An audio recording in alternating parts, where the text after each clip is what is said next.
Құрметті достар, бүгін біз тауық етінен сорпа дайындайтын боламыз. Маған керектісі тауықтың 2 аяғы, төс еті және 1 қанаты. Картошка, пияз, сәбіз, помидор, көкшөп және чеснок қосатын боламын. Мен YouTube каналыма жазылуды ұмытпаңыздар, және түрлі рецепттер шығатын болады. Бірінші мен тауықтың етін алдымен қайнатып аламын. Өйткені павличный тауықтарға қарағанда бұл үй тауығының еті сәл қаттылау болады. Сол үшін жартылай пісіріп аламын тауық етін. Тауық етін отқа қойдық, енді сәбізімізді осылай турап аламыз. Картопымызды үлкейтіп турап аламыз.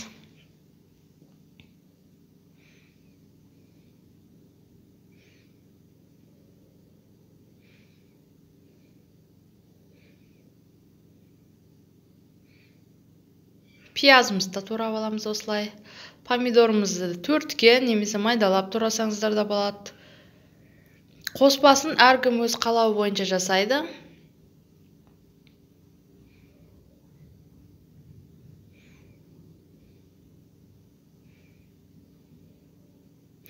Ал чеснокты мен осылай бүтін күйінде саламын.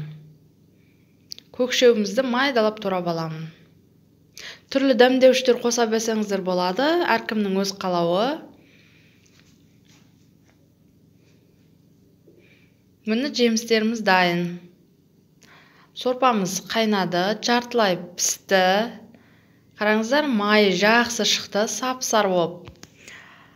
Қараңыздар, өте көрінісінен көрініп тұр.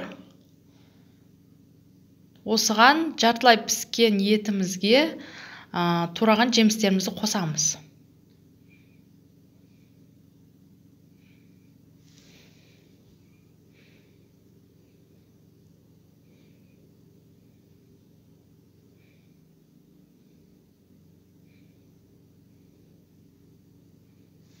Осылай барлық жемістерімізді салып аламыз.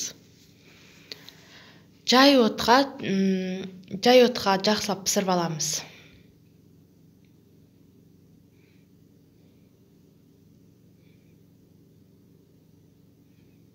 Көкшөптерімізді де саламыз, чесногымызды бүтіндей саламыз. Жай отқа осылай жай қайнатып аламыз. Міне көріп отырсыздар, жақсы пісті. Майы қандай әдемі шыққан, табиғи өзінің майы, ешқандай қоспасы сап-сары болып шықты. Міне қараңыздар. Міне біздің сорпамыз дайын.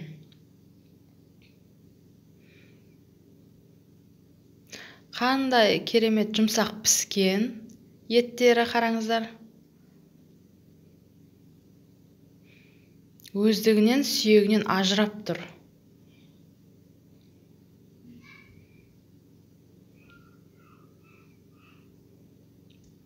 Көрінісі де қандай әдемі, қараңыздар.